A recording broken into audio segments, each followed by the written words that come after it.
Boa noite, meus irmãos. Graça e paz a todos. Nós vamos dar início ao nosso estudo bíblico nesta noite. Vamos continuar o nosso estudo na primeira carta de Pedro, como nós temos feito nas últimas quartas-feiras. Antes de nós darmos início, convido os irmãos a que nós coloquemos diante do Senhor em oração, pedindo a sua orientação, pedindo que Ele venha nos iluminar pelo seu Santo Espírito. Vamos orar. Ó Deus, nós te agradecemos pela tua bondade, pela tua graça sobre nós. Te agradecemos porque neste momento podemos nos aproximar diante de ti para meditar na tua palavra. Que o Senhor, por misericórdia, por graça, venha até nós e pelo teu Espírito Santo, Deus, possamos entender a tua palavra e colocá-la em prática. Esse é Deus que nós oramos e pedimos em nome de Jesus. Amém. Vamos, meus irmãos, então abrir as nossas Bíblias em 1 Pedro, capítulo de número 3. 1 Pedro, capítulo de número 3.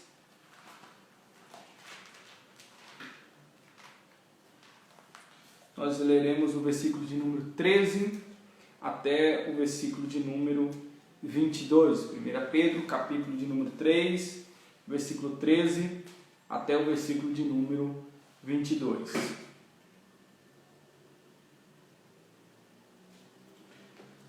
E assim diz a palavra do Senhor.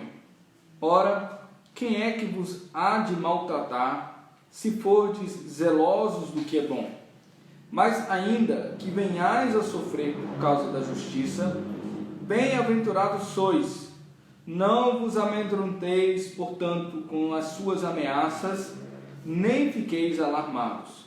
Antes, santificai a Cristo como o Senhor em vosso coração, estando sempre preparados para responder a todo aquele que vos pedir razão da esperança que há em vós, fazendo-o todavia com mansidão e temor, com boa consciência, de modo que naquilo em que falam contra vós outros, fiquem envergonhados os que difamam o vosso bom procedimento em Cristo. Porque se for da vontade de Deus, é melhor que sofrais por praticardes o que é bom, do que praticando o mal. Pois também Cristo morreu uma única vez pelos pecados, o justo pelos injustos, para conduzir-vos a Deus, morto sim na carne, mas vivificado no Espírito, no qual também foi e pregou aos espíritos em prisão, os quais noutro tempo foram desobedientes, quando a longanimidade de Deus aguardava nos dias de Noé, enquanto se preparava a arca, na qual poucos, a saber, 8 pessoas, foram salvos através da água, a qual figurando o batismo, agora também vos salva, não sendo a remoção da imundícia da carne, mas a indagação de uma boa consciência para com Deus, por meio da ressurreição de Jesus Cristo, o qual, depois de ir para o céu, está à destra de Deus, ficando-lhe subordinados os anjos e potestades e poderes. Meus irmãos, nós temos aqui então mais uma vez diante de nós a primeira carta de Pedro. Lemos aqui a partir do versículo de número 13 até o 22 do capítulo de número 3. Vamos ver o que o Senhor nos ensina nesta carta. Nós vemos aqui, e vimos isso no contexto anterior, quando Pedro está exortando os irmãos que vivam de acordo com a esperança eterna que eles têm. Por isso ele divide em vários setores da vida comum do crente, a sua vida na sociedade, a sua submissão à autoridade, na vida de trabalho, na maneira como ele se relaciona com o seu patrão, na sua vida familiar, e especialmente entre marido e mulher. Eles, em todas essas áreas, irão demonstrar como de fato é a vida daquele que tem uma esperança viva em Cristo Jesus. E nós então vimos essa última parte dessa sessão quando Pedro está falando a respeito do comportamento entre cristãos, como é então o relacionamento entre a igreja de Cristo Jesus, especialmente então em momentos onde nós somos colocados a nos relacionarmos com irmãos que também são pecadores como nós, e eventualmente nós sabemos que eles se comportarão também de acordo com o pecado, cometerão algum pecado em algum momento. Quem não é crente, né, há um bom tempo já, de fato, com uma experiência de vida, percebe que é possível que um irmão seu em Cristo Jesus, ele possa de alguma forma pecar contra você. Como então agir diante disso? O apóstolo Pedro então ele dá uma série de orientações aqui, como nós vimos no contexto anterior. E agora então Pedro está se dirigindo àqueles irmãos que porventura venham sofrer não no relacionamento da igreja ou no casamento ou em alguma outra situação, mas na perseguição ou em algum tipo de situação fora da igreja e que venha fazer com que esse crente de fato venha experimentar algum tipo de sofrimento. Então, quem é crente, então deverá de fato entender que algumas coisas na sociedade, no meio no qual nós estamos inseridos, nem sempre as coisas serão como nós esperamos.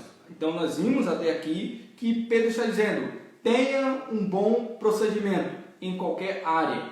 E talvez aqui a pergunta, né, que alguém poderia dizer, mas quem é que vai maltratar alguém que tem um bom comportamento? Quem irá difamar? Quem irá se opor àqueles que praticam o que é bom? E você vai dizer, normalmente ninguém, né? Normalmente ninguém se oporia àquele que faz tudo o que é correto. Mas o que nós vemos aqui então é Pedro tratando justamente aqueles que fazem o bem, como foram orientados, como nós já vimos aqui nas sessões anteriores, nos textos anteriores, e mesmo assim, apesar do seu bom comportamento, há um tipo de pessoa que irá se opor a esse crente que tem um bom comportamento. Então nós vemos aqui que são pessoas que zelam pelo bem, mas então enfrentam um outro grupo, outras pessoas que se opõem a esses que são chamados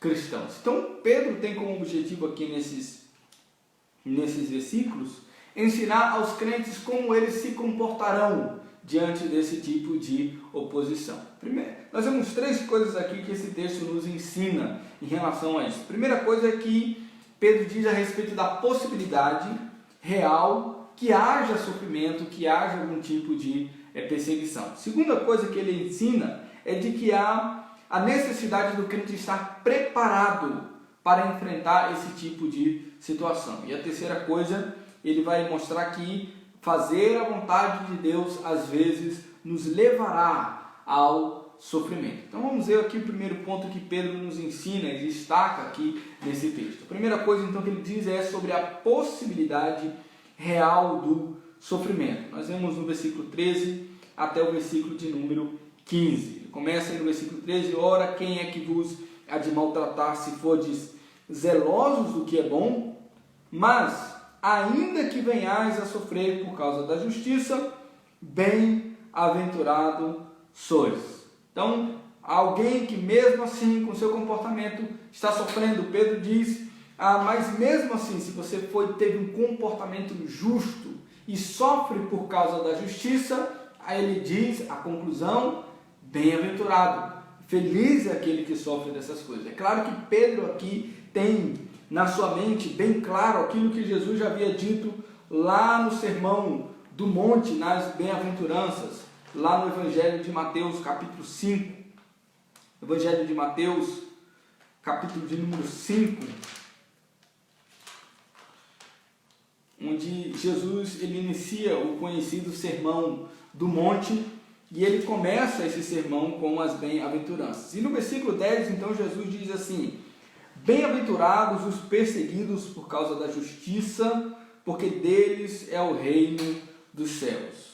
Aqui, Jesus então fala justamente a respeito daquele que tem um comportamento justo e por causa disso algumas pessoas o perseguem, o que é completamente diferente, né, daqueles que fazem o que é errado diante de Deus. Mas aqui Pedro então vai adiante dizendo você deve se considerar alguém que é colocado do lado do time dos bem-aventurados.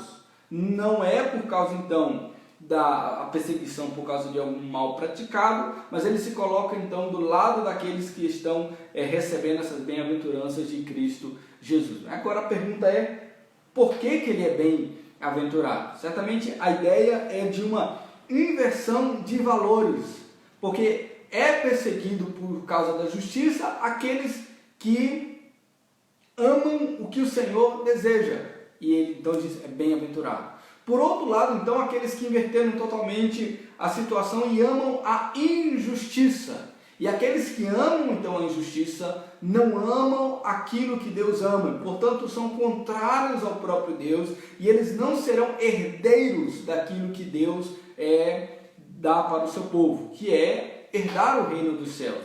Então, aquele que está do lado daquele que é bem-aventurado, ele tem, então, de fato, a aprovação de Deus, ama as coisas que Deus ama, ama a justiça que Deus ama e vive dessa forma. Então, a oposição a isso é justamente aquilo que desagrada a Deus e está distanciado de Deus. A segunda coisa, então, que ele diz aqui, nessa possibilidade, então, de nós realizarmos aquilo que Deus ama, ele diz que, ao enfrentarmos essa situação, nós não devemos nos amedrontar. É a segunda coisa que ele nos diz aí no versículo 14. Não vos amedronteis, portanto, com as suas ameaças, nem fiqueis alarmados. Não vos amedronteis. Pedro está tendo em mente, justamente aquilo que é a causa do nosso medo quando nós somos ameaçados por alguém. Certamente aqui as ameaças que esses irmãos tinham no primeiro século por causa da justiça de Cristo Jesus, não implicava simplesmente gente discordando dessas pessoas. Era a implicação necessária de que você poderia experimentar todo tipo de infortúnio, perder bens, ser levado à prisão, ser colocado em situações em que a sua família viesse passar algum tipo de necessidade. Então, aí ele diz, não tenha medo, porque de fato eu sou aquele que estará cuidando de você. Esse encorajamento é justamente para que aquele crente que sabe da possibilidade de sofrer, no momento então que ouvir as ameaças, ele não venha recuar, não venha abandonar o testemunho e temer assim mais os homens do que temer ao próprio Deus. Um exemplo muito claro disso é quando Pedro, lá no livro de Atos dos Apóstolos, juntamente com os outros apóstolos, eles são levados à prisão por causa do nome de Cristo Jesus. E ali naquele momento, eles são ameaçados pelo Sinédrio. E o Sinédrio então chama os apóstolos e dizem, não preguem mais a respeito de Jesus, não falem mais a respeito de Jesus. E Pedro, juntamente com os apóstolos, diz, importa nós obedecermos a Deus do que obedecermos aos homens. Importa nós amarmos e temermos a Deus, fazermos a vontade do Senhor, do que temermos as ameaças que os homens estão fazendo. Isso, às vezes, é comum nas nossas vidas, quando nós olhamos para os homens e tememos aquilo que eles podem fazer. E nós não podemos nos enganar, meus irmãos, porque às vezes nós deixamos nos levar pelas ameaças dos homens em pequenas coisas, temendo aquilo que o ímpio pode fazer, o injusto pode fazer, e não nos submetemos ao sofrimento porque tememos aquilo que eles porventura possam fazer. Então, o crente se cala, às vezes vê a injustiça sendo praticada, às vezes não testemunha a respeito de Cristo Jesus com seu comportamento, com a maneira como ele está vivendo, e simplesmente por causa do que as pessoas dirão, ou porque ele pode ser colocado em uma situação difícil, ele simplesmente se abstém. Aqui, Pedro está dizendo, não tenha medo, não se cale, não se acovarde diante disso, mas de fato se mantenha na justiça, fazendo aquilo que é certo. Se você for perseguido por fazer aquilo que é certo e é justo, você é bem-aventurado. Se alguém então ameaçar você por causa disso, ele diz, não tenha medo. Assim como Deus que permitiu a situação acontecer, Ele também poderá guardar e ajudar você no momento de perseguição. A terceira coisa que ele diz aqui para preparar os crentes para a possibilidade de sofrimento é aqui no versículo de número 15. Antes, santificai a Cristo como Senhor em vosso coração, estando sempre preparados para responder todo aquele que vos pedir razão da esperança que há em vós. A terceira coisa aqui, na verdade, é apenas no início do versículo 15, que ele diz: santificai a Cristo como Senhor em vosso coração. Aí é um contraste com a última afirmação que ele fez: não vos amedronteis, antes santificai a Cristo no vosso coração. Significa que aquele crente, diante dessa situação, ele está de tal maneira tomado pelo temor ao Senhor, que no seu coração ele entende que Cristo Jesus é aquele que deve ser honrado, que Cristo Jesus é aquele que deve ser temido. Então, separando-se para Cristo, separando-se em Cristo, santificando-se a Cristo como Senhor, ele então não virá a temer. E aqui, então, de todo o seu coração, ele se entrega à vontade do Senhor, ele se santifica ao Senhor. E eu, como que dizendo, se eu tiver que sofrer, eu estou entregue nas mãos de Cristo Jesus, eu estou consagrado a Cristo Jesus, e Ele, portanto, fará de mim aquilo que Ele quiser fazer. Ele usará a minha vida da forma como Ele quiser usar. Se Ele quiser me levar ao sofrimento, assim Cristo o fará. Se Ele quiser me poupar do sofrimento, Ele também irá me poupar, porque eu estou completamente entregue no meu coração. Ele é honrado e eu me dedico completamente à vontade de Cristo Jesus. Então, Pedro está preparando os crentes aqui para a possibilidade de que eles enfrentem essas coisas. Injustamente, eles venham enfrentar pessoas que querem ameaçar com o uso da força física ou agindo de forma que eles venham ser coagidos a agir por causa do poderio de uma determinada pessoa, mas ele diz: santifique-se a Cristo Jesus e se prepare, para esse sofrimento. E é justamente aqui o segundo ponto que Pedro está enfatizando nesse texto aqui para aqueles irmãos. O segundo ponto, ele diz da necessidade dos crentes estarem preparados para sofrer, ou preparados então para enfrentar as consequências do sofrimento. Aqui nos diz, no versículo 15, a parte B do versículo 15, de que esses crentes deveriam estar preparados para responder à razão da esperança. O versículo 15 diz: estando sempre preparados para responder a todo aquele que vos pedir razão da esperança que há em vós. Certamente, então, em uma disputa, ou em uma acusação, ou em um momento em que a fé desse crente é colocada à prova, esse crente tem que estar preparado para dizer por que ele age da forma como ele age. E não simplesmente dizer: não, eu não faço isso. Ele deve estar preparado para dizer a razão, o motivo, por que ele tem essa esperança de não agir em conformidade ao mundo que é contrário, que é inimigo a Deus, que é injusto diante de Deus. E ele toma uma postura diferente. Por que ele tem essa postura? Por que ele tem coragem de agir dessa forma? Em que ele se baseia? Qual é a base disso? Qual é a razão desse seu comportamento? Certamente, para isso, o Pedro diz aqui que esse crente ele deve responder, ele deve articular, ele deve dizer, ele deve mostrar, ele deve colocar de forma muito clara diante daqueles que são os seus acusadores. Essa articulação, ela vem como uma consequência do preparo do crente. Então não é simplesmente alguém que diz: não, eu não faço isso, e alguém pergunta por quê, e ele então diz: não sei.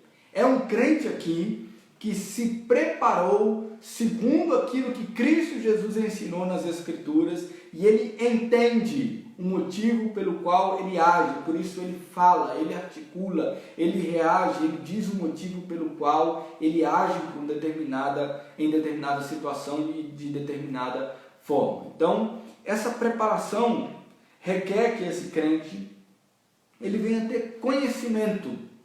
E às vezes nós encontramos crentes que não sabem o porquê de muitas coisas. Não sabem o motivo pelo qual ele diz o que diz ou faz o que faz. Por exemplo, quando nós cristãos nos recusamos a trabalhar no domingo, não é simplesmente uma forma de nos colocarmos como mimados na sociedade, onde nós queremos receber as coisas e nós não queremos servir, ou queremos um dia sem trabalho, somos preguiçosos e não queremos trabalhar. Existe um motivo para isso. O motivo nas Escrituras nos é apontado já desde Êxodo, no capítulo 20, nos 10 mandamentos. Antes disso, o próprio Deus na criação havia estabelecido um período de tempo onde o crente agora ele descansa no Senhor.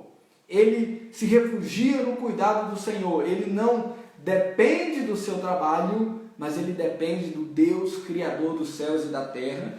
Depende do Deus que o resgatou da escravidão do pecado.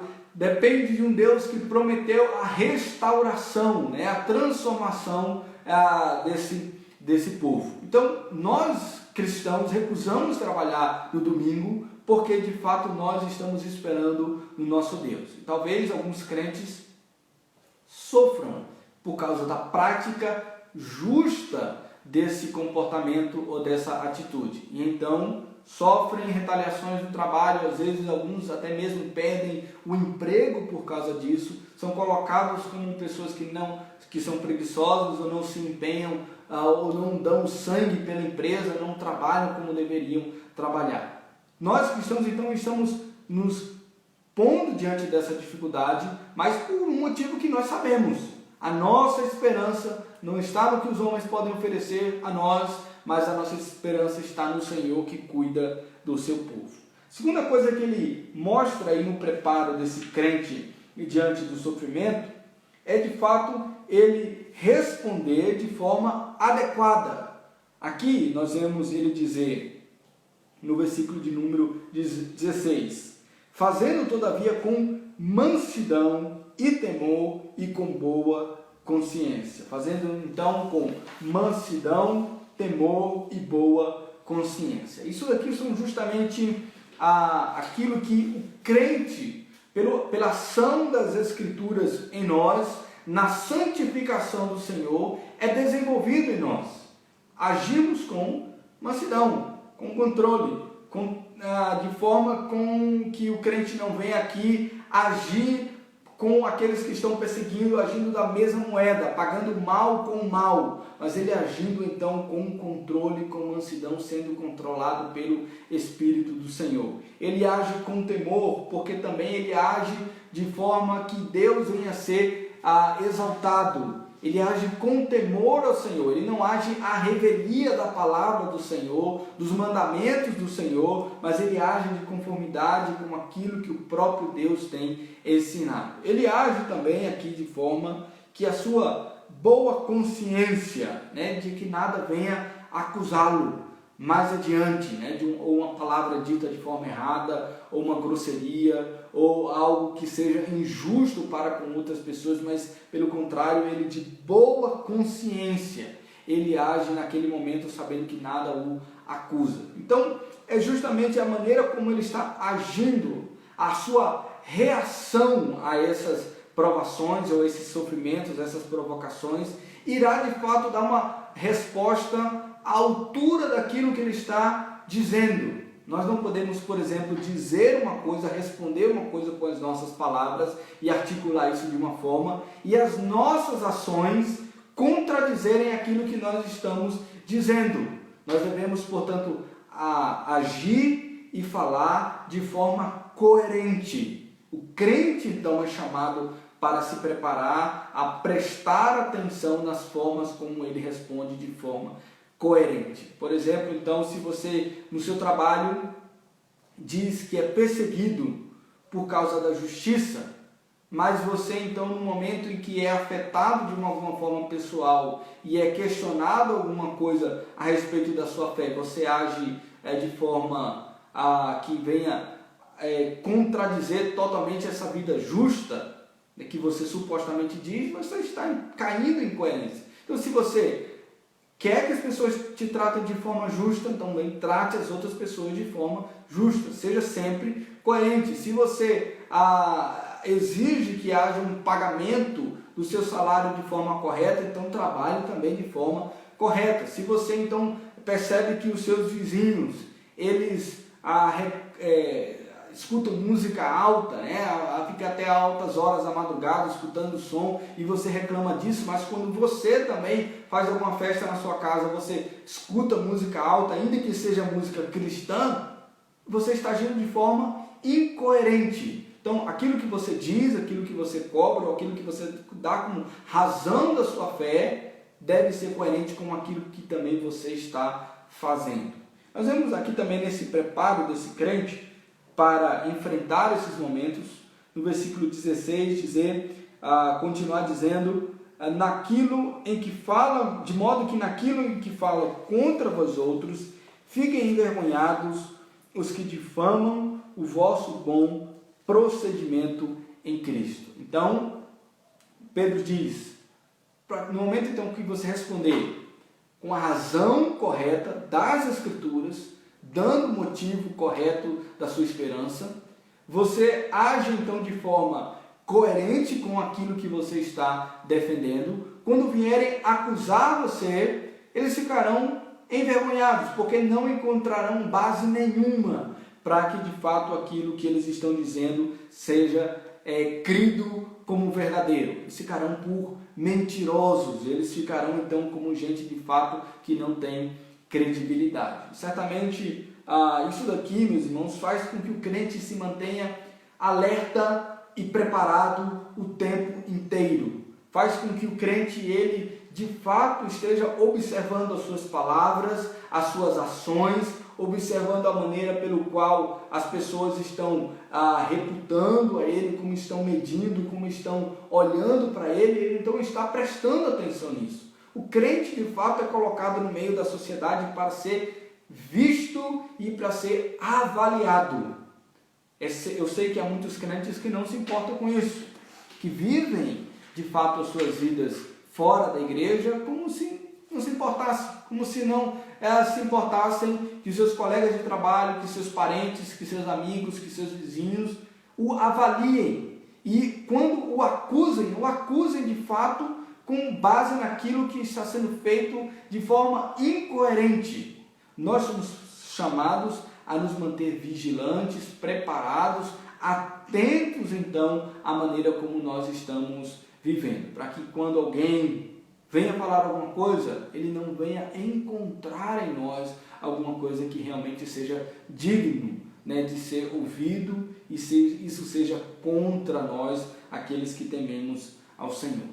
Em terceiro lugar, meus irmãos, esse texto nos mostra aqui que às vezes fazer a vontade de Deus, fazer aquilo que é certo, nos levará ao sofrimento. E é isso que Pedro aqui fala a partir do versículo de número 17 até o versículo de número 22.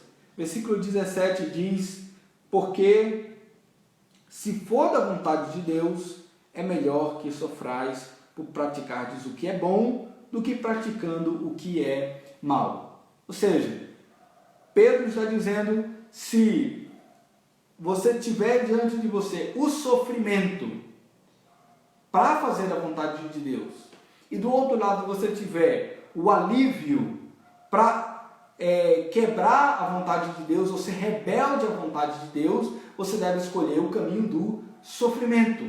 E é muito interessante, meus irmãos, como que as Escrituras como um todo nos mostram isso, que o caminho do crente muitas vezes é levado ao sofrimento para fazer a vontade de Deus. Deus leva o crente sim ao sofrimento para que eles façam aquilo que é do agrado do Senhor.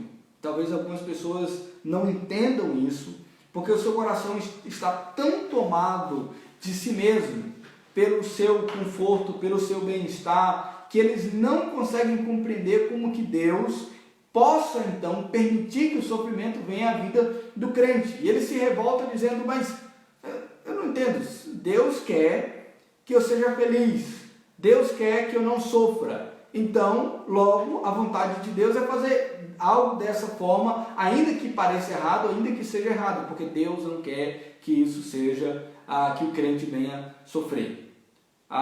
Por exemplo, imagine alguém que está numa situação onde ele venha a ser colocado no seu trabalho ao ponto de ser mandado embora, se ele não mentir juntamente com o seu patrão, se ele não servir ao seu patrão de forma com testemunha falsa ou como alguém que vai valizar a mentira do seu patrão. E aí o patrão ameaçando diz, você está a ponto de ser mandado embora. Se você se recusar a mentir, você vai ser demitido do seu trabalho. Logicamente, ser demitido do trabalho significa ele passar necessidade ou ter a insegurança do que ele vai fazer no próximo mês para pagar suas contas, o que ele terá para providenciar o sustento digno da sua família. Se ele pensar então em desobedecer a lei de Deus, simplesmente para manter o seu trabalho e manter o seu sustento, a palavra de Deus diz, você percorreu o caminho equivocado. Pedro está dizendo de maneira muito clara, porque se for da vontade de Deus, ou seja, aquilo que for claro que Deus está dizendo, levar e conduzir você ao sofrimento, vá nessa direção. Certamente, a Deus, ele tem preparado algo para que o seu povo seja moldado, para que o seu povo venha de alguma forma ser abençoado e venha depois glorificar a Deus por causa daquilo que Deus fará no futuro. Veja bem que aqui, meus irmãos, Pedro dá o exemplo do próprio Cristo. Versículo 18, ele nos dá o exemplo de Cristo Jesus. Pois também Cristo morreu uma única vez pelos pecados, o justo pelos injustos, para conduzir-vos a Deus, morto-se na carne, mas vivificado no Espírito. Pedro dá o exemplo de Cristo.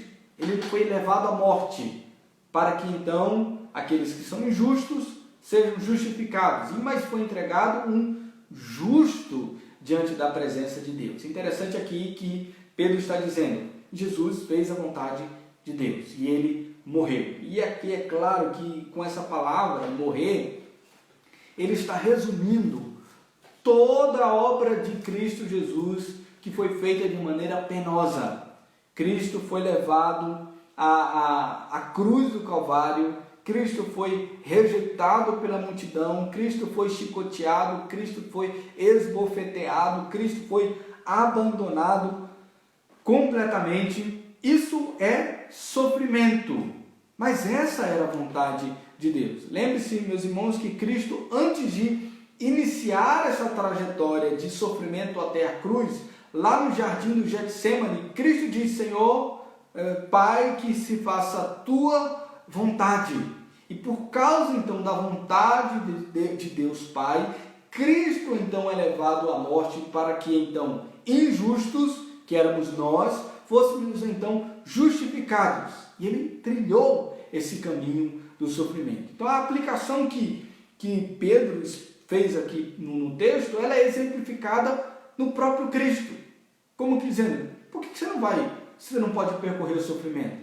Por que você não pode abandonar um pouco de conforto? Por que você não pode passar um pouco de necessidade por um tempo? Por que você não se pode submeter a determinada situação que às vezes pode ser vergonhosa e humilhante aparentemente, para fazer a vontade de Deus? Quem você pensa que é?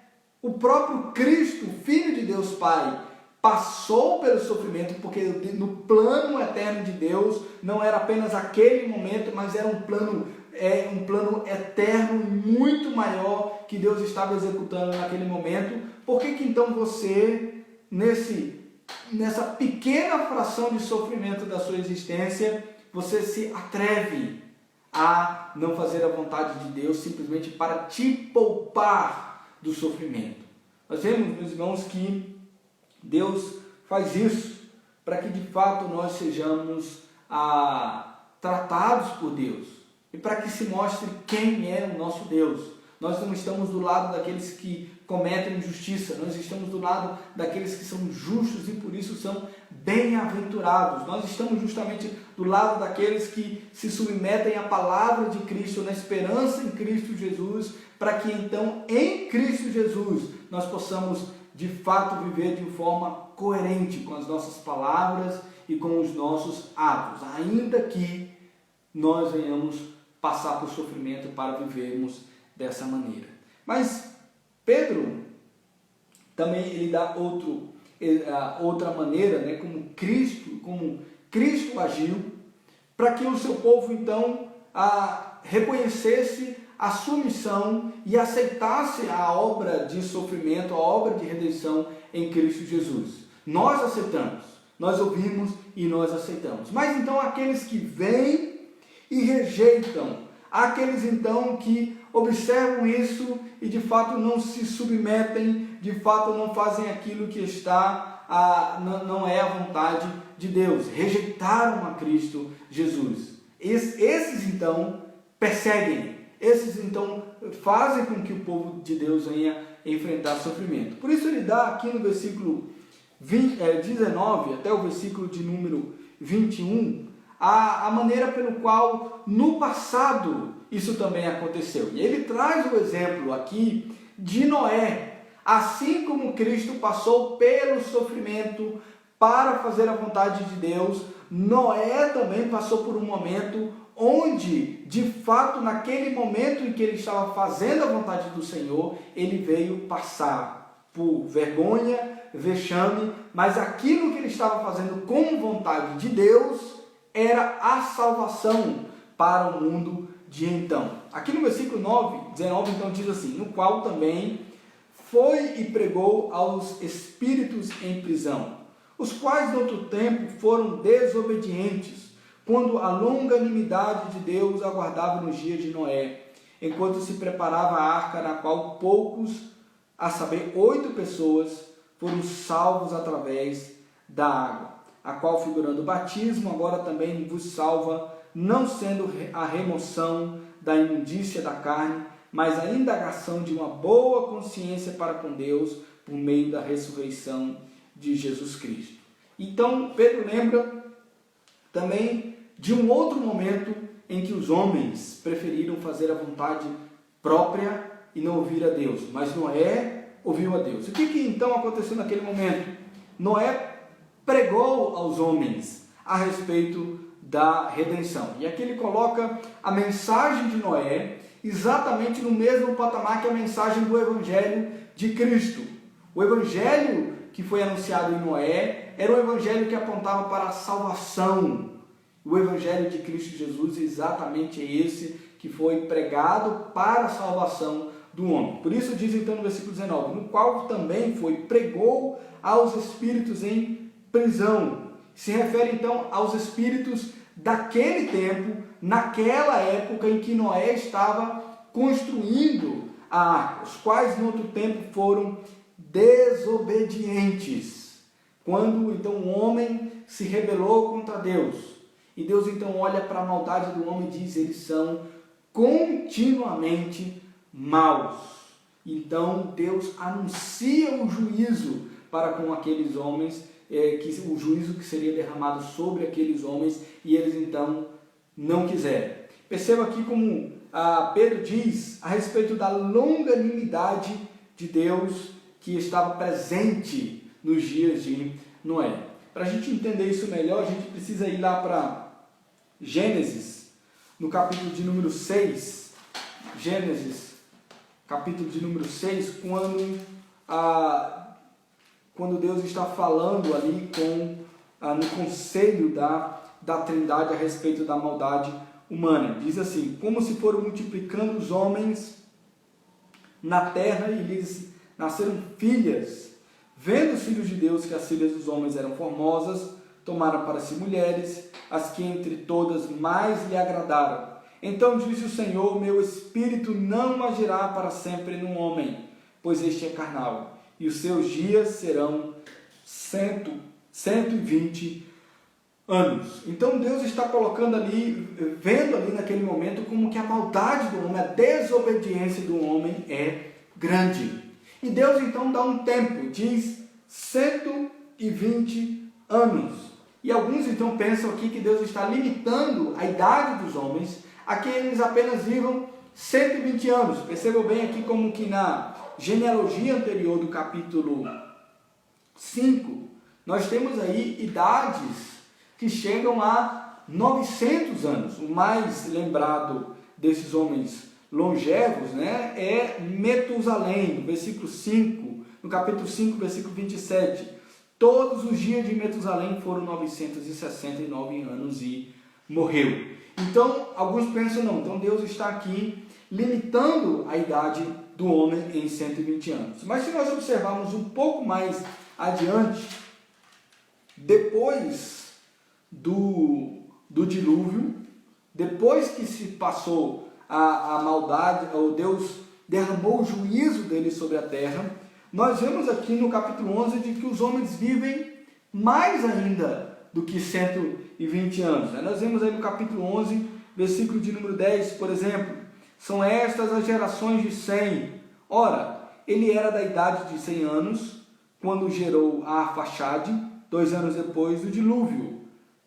E depois que gerou a Arfaxade, viveu 500 anos e gerou filhos e filhas. Então, não era Deus ali limitando a idade do ser humano, mas sim estabelecendo um limite de tempo em que ele anunciaria a salvação. Percebam aqui que Noé tem a idade de 500 anos quando nasceram os seus filhos, Sem, Cã e Jafé. Depois vai nos dizer, quando Noé entra na arca, ele tem 600 anos. Significa então que provavelmente o tempo em que Deus falou que o homem era mau e ele exterminaria o homem até o dia do dilúvio, se passaram 120 anos.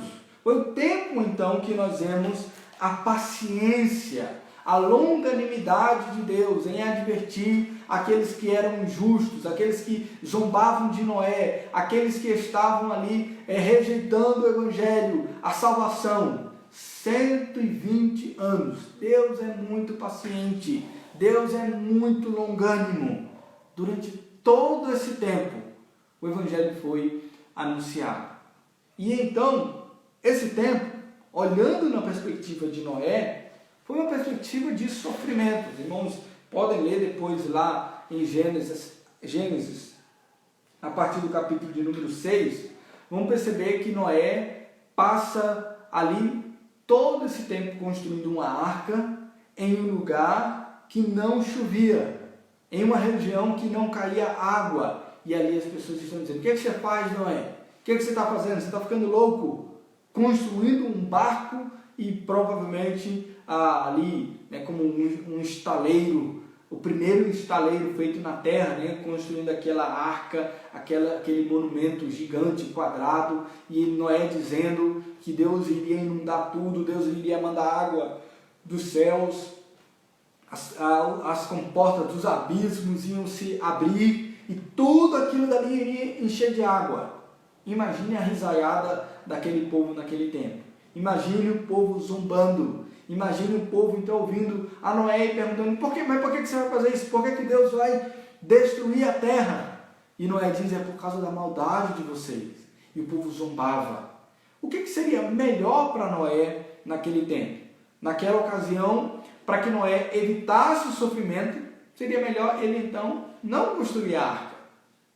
Para que ele evitasse a vergonha, ele não falasse nada. Mas Deus havia preparado a Noé para que ele então desse razão da sua esperança. Falasse: eu estou fazendo isso porque Deus me chamou, porque Deus me escolheu. E ele disse que vai destruir a terra. Ele disse que vai destruir a humanidade. E Deus deu 120 anos Da mesma forma, então, como Cristo se submeteu à morte, se submeteu ao sofrimento para fazer a vontade de Deus, para pregar o Evangelho, para que fosse anunciado aos homens injustos, que se arrependessem dos seus pecados, ele sofreu. E Deus vem fazendo isso desde a época da queda, desde o dia em que nós caímos em Adão. Deus vem anunciando. Aqueles então que creem no Evangelho, que dão razão da sua esperança, que falam, que vivem, que atuam de maneira coerente, em alguns momentos eles se depararão com o sofrimento. Eles serão alvos de zombaria, serão alvos de chacota, serão tidos como pessoas retrógradas, serão tidos como pessoas que não se encaixam nessa sociedade moderna, são pessoas bitoladas e por isso vão sofrer. São fanáticos religiosos. Mas a Bíblia nos diz, sendo que você tiver que sofrer para fazer a vontade de Deus, sofra. Nós vemos aqui o final dessa história, o final daquilo que Deus fez em Cristo Jesus, que desde os tempos eternos é rejeitado na promessa de salvação, que através do descendente haveria salvação. Ele é sempre rejeitado. Mas o que Deus faz aqui no versículo 22, o qual, depois de ir para o céu, está à destra de Deus, ficando-lhe subordinados anjos e potestades e poderes. Chegou o tempo, então, em que Deus o exaltou. Chegou o momento, então, de que o sofrimento de Cristo foi retirado, que o sofrer na carne, por causa do pecado, por causa do sacrifício na cruz do Calvário, que foi que Jesus assumiu ali naquele momento, cessou. E então Deus o exaltou. Exatamente a maneira pelo qual as Escrituras então nos convidam a olhar para Cristo Jesus e dizer: ele se humilhou, se submeteu e Deus o exaltou. Os crentes então, lá em Tiago diz, né, humilhai-vos, portanto, sob a poderosa mão do Senhor, e ele no devido tempo vos exaltará. Não, aí nós não temos um discurso que nós vamos então ser triunfalistas, né? de olhar na cara das pessoas e olha, antes eu não tinha nada, mas agora eu tenho tudo, né? Antes eu era um pobre, agora eu sou rico. Antes eu morava de aluguel, agora tenho 2 carros na garagem e tenho uma mansão. Não é esse o tipo de exaltação.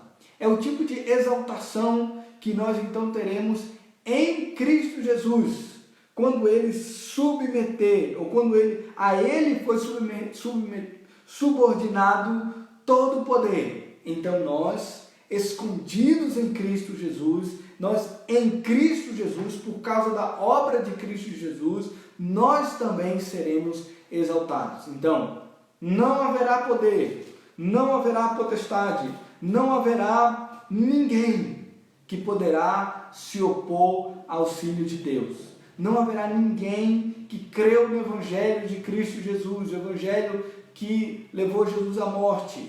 Não haverá ninguém que, aceitando esse Evangelho, seja então envergonhado, venha sofrer vexame no último dia. Nós seremos exaltados. E esses então que amaram a injustiça, que fizeram com que o povo de Deus sofresse, esses então que fizeram com que seguir o Evangelho fosse motivo de piada, eles então não terão poder nenhum sobre o povo de Deus, sobre os filhos de Deus. Isso significa, meus irmãos, que aqueles que estão em Cristo, eles fazem o que fazem, dizem o que dizem, porque a esperança deles está na eternidade em Cristo Jesus. Aqui nós temos Pedro mais uma vez então apontando a esperança em Cristo, na nossa vida diária, nos nossos relacionamentos, ainda que venhamos a sofrer, todos nós então somos convidados a olhar para a esperança que é em Cristo Jesus. Se você for bem sincero com você mesmo, olhar para a situação que nós estamos vivendo, você vai perceber de que de fato este mundo não dá esperança real, de que esse mundo de fato não pode dar esperança real. Nós vemos pessoas hoje que brigam por causa de política, vemos pessoas que se desentendem por causa de ideologias, se distanciam umas das outras por causa daquilo que os homens estão dizendo. Na verdade, fazem isso, brigam, se distanciam, se desentendem e assim eles revelam que o coração deles, a esperança deles está em uma verdade fora de Deus, fora da esperança de Cristo Jesus.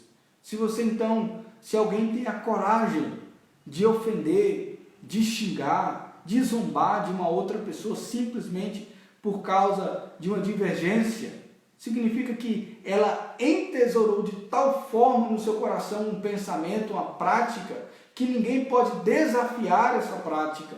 Então a esperança dela está nisso, e ela tem com todas as forças, de todas as formas, defender esse seu posicionamento e essas suas ideias. Porque essa é a sua esperança.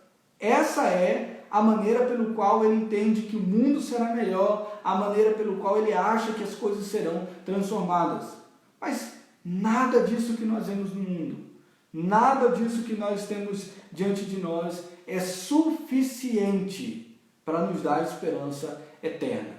Ainda que hoje em dia, por exemplo, encontrem a cura, uma vacina para combater o coronavírus, ainda que façam isso, ela será momentânea. A esperança que muitas pessoas então encontrarão nisso, ela será apenas de alguns anos a mais de vida. É isso que vai estender. Mas se você tem a sua esperança em Cristo Jesus, e você tem a sua esperança naquele que de fato venceu a morte, você pode até mesmo passar dias difíceis, enfrentar o perigo, enfrentar tribulações, enfrentar zombarias e seguir firmemente a Cristo Jesus. Nós então somos desses, que nos preparamos para aquilo que de fato pode acontecer. Pode ser que venha um sofrimento. A palavra de Deus não nos diz que nós não sofreríamos, mas nós nos preparamos. E se for necessário sofrermos para fazer a vontade do nosso Deus, fazemos, porque nossa esperança está em Cristo Jesus. Vamos orar, meus irmãos? Ó Deus, nós te agradecemos pela Tua palavra que nos enche de alegria e esperança no Senhor. O Senhor mesmo nos adverte que é possível que por causa da justiça venhamos ser perseguidos, por causa daquilo que é reto, daquilo que é correto diante do Senhor, venhamos ser ridicularizados. Por isso, Deus, ajuda-nos a nos nutrir da Tua palavra, da esperança viva em Cristo Jesus, para que vivamos uma vida coerente com as nossas palavras, com os nossos atos, para que o mundo veja em nós, de fato, um testemunho verdadeiro. Se for da vontade do Senhor, que o Teu povo venha sofrer, venha passar dificuldades, venha passar por dias difíceis, por causa da obediência ao Senhor, que o Senhor nos ajude, que o Senhor nos dê força, mas que o Senhor não nos permita sermos rebeldes à Tua vontade. Sabendo, Deus, que aqueles que esperam em Ti, que estão escondidos em Cristo, que estão em Cristo Jesus, nele e na eternidade, não haverá poder nenhum que poderá se levantar contra nós. Não haverá ninguém que poderá fazer absolutamente nada contra nós, se não for assim da autorização e permissão do Senhor. O Senhor nos enche então da Tua esperança e com o desejo de obedecermos unicamente ao Senhor. Assim, Deus, que nós oramos, no nome de Jesus. Amém. Deus abençoe meus irmãos e tenhamos todos uma boa noite e nos vemos na próxima ocasião, se Deus assim permitir.